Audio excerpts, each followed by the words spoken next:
Tessa.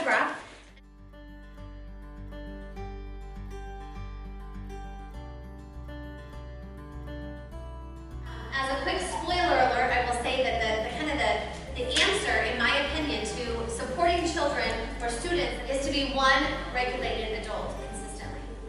And if you can be one regulated adult on a consistent basis, you will be able to help rewire their brain, and you will give them a different life experience than they had prior to meeting you.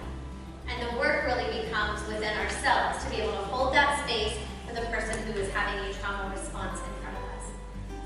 And so I think that if we can notice when we're in this space, and notice that we have the power, in less than 2 minutes, you were able to change your story to something completely different.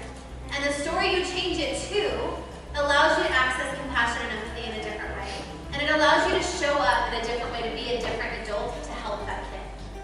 All of these strategies are things that help my brain take a deep breath, self-regulate, so I can show up as an adult that is not just there to discipline, but is there to say, wow, this isn't okay. We need to figure out what are we going to do different, right? How can I help you?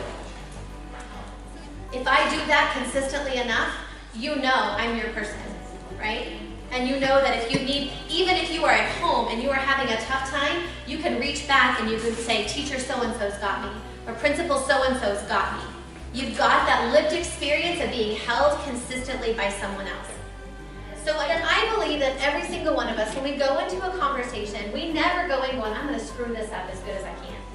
Right? We never have that intention. When we go into a conversation, we want things to be successful. We want to be heard. We really have the intention of fixing whatever the challenge is. And we want to move through that successfully.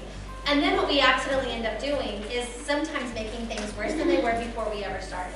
So that's what we're going to be talking about today, is how do we figure out how to self-regulate and have those difficult conversations in a different way, in a better way.